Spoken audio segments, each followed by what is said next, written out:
Welcome back, guys. Welcome back to my channel, Biology Basics. In today's video, we are going to talk about the last minute preparation strategy for the NEET 2021, right? So, as you all know, you have a paper on 12th September, right? आपको आपका 12 सितंबर को paper है, right? तो आपको उसके लिए last minute last date strategy क्या होना चाहिए, बिल्कुल फॉलो करना चाहिए, राइट? सबसे पहले अगर बात करें तो नीट का एग्जाम पैटर्न चेंज हुआ है, ये आप लोग को पता होना चाहिए। लाइक अगर आप बात करें फिजिक्स, केमिस्ट्री, बॉटनी, जूलॉजी, सबका इनका पैटर्न चेंज हुआ। इसका रीजन ये है कि लास्ट जो एग्जाम हुआ था बोर्ड वाला, तो सीबीएसई बोर्ड में, उसमें कुछ जो सिलेबस है वो रिड्यूस हुआ था, इस वजह से उन्होंने कुछ पैटर्न में चेंज किया। फिजिक्स को उन्होंने दो पैटर्न में डिवाइड किया है, आपका सेक्शन ए और सेक्शन बी में डिवाइड किया हुआ है। सेक्शन ए में आपको 15 क्वेश्चन मिलेंगे, you will get the 15 question and you have to attempt what only 10, so 10 questions to be answered only. Section B में आपको 35 क्वेश्चंस मिलेंगे और आपको वो कंपलसरी है, मींस लाइक इसमें कोई ऑप्शन इंटरनल चॉइस नहीं दिया जाएगा।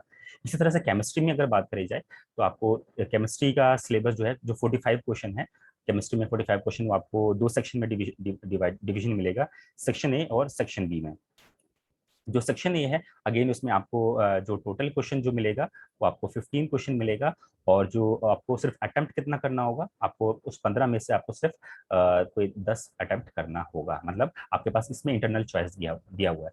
बट अगर आप सेक्शन बी में बात करें तो आपके पास 35 क्वेश्चन होगा, उसमें से आपको कोई नो चॉइस गिवन, आपको कोई चॉइस नहीं दिया जाएगा, राइट? इसी तरह से सेम आपका बॉटनी और जूलॉजी में भी फॉलो होता है। लाइक बॉटनी में भी आपको कितना 45 क्वेश्चन, जिसमें से सेक्शन ए जो होगा वो आपको 15 क्वेश्चन देंगे वो, और उसमें से 10 जो है आपको वो आंसर करना होगा।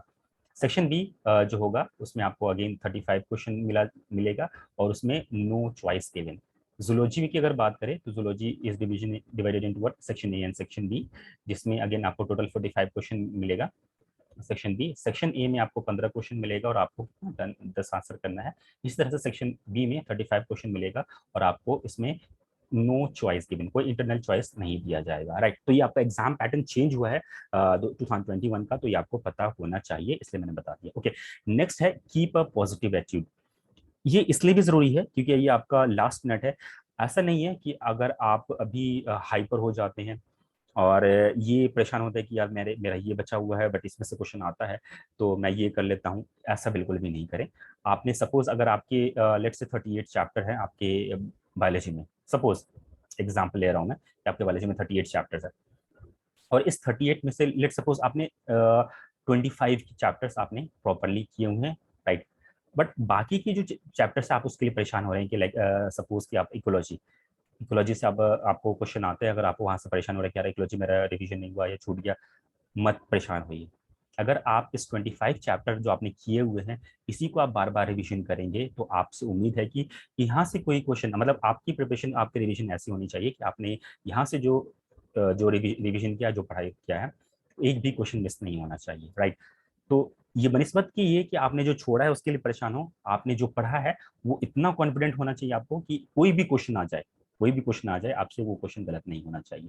तो ये आपको पॉजिटिव मार्क्स देगा। अगर आप इसके लिए भागेंगे तो इसमें क्या होगा, ना ये आपका सही से हो पाएगा, ना ये आपका सही सही हो पाएगा। मीन्स आप ये होगा कि ऑप्शन दो कोई किसी भी दो ऑप्शन में आप कंफ्यूज हो जाएंगे और फिर आप गलत करके आएंगे। तो आपको पॉजिटिव एटीट्यूड बिल्कुल होना जरूरी है।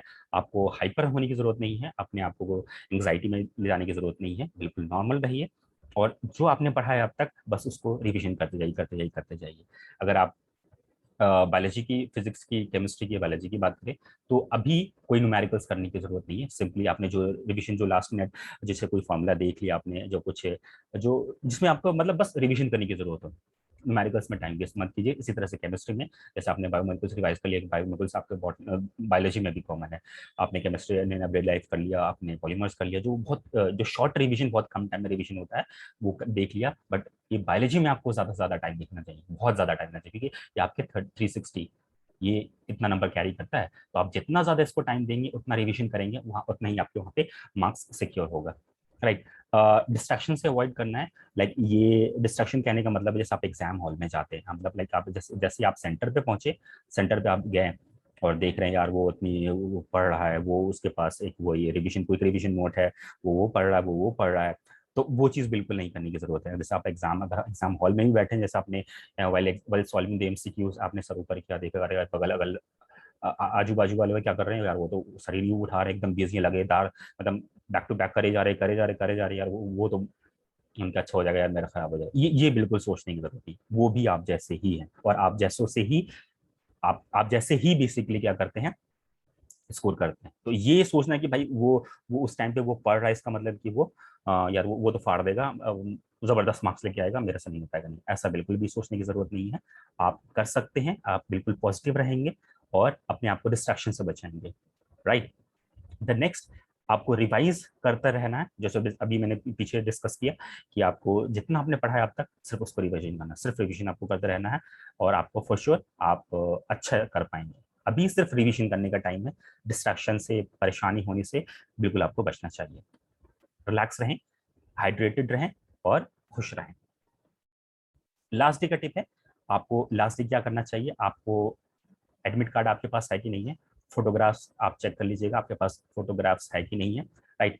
उसके बाद एक बार जो ब्रोशर में जो आपके जो डूज एंड डोंट्स या फिर जो एंट्री पे जो आपके जो ड्रेस कोड है, जो ड्रेस कोड है, प्लीज उसको जरूर एक बार एनटीए की वेबसाइट से जाकर चेक कर लीजिए क्या ड्रेस कोड है, और वो बिल्कुल प्रॉपरली उस ड्रेस कोड को फॉलो करिएगा, अदरवाइज आपको वहाँ पे प्रॉब्लम हो सकता है, राइट। और प्रॉपरली आपको स्लीप लेना है, ऐसा नहीं कि आप एंग्जाइटी में परेशान होकर के रात भर सोएंगे, रात भर नींद नहीं आई, उसके बाद फिर आप एग्जाम हॉल में परेशान रह रहे हैं, नींद आ रही है, वो बिल्कुल भी नहीं करें, क्योंकि गर्मी का टाइम है और ये बहुत ज़्यादा प्रॉब्लम हो जाएगी। तो एक अच्छी स्लीप बिल्कुल ज़रूरी है। उसके बाद आपको प्रॉपरली हाइड्रेटेड रहना है, आपको प्रॉपर जो है आपको लाइट वेट खाना, कुछ ऐसा ऑयली नहीं खा के चाहिए, सो दैट कि आपको वहाँ पे लेजीनेस फील हो, एकदम नींद आ रहा हो, ऐसा बिल्कुल नहीं।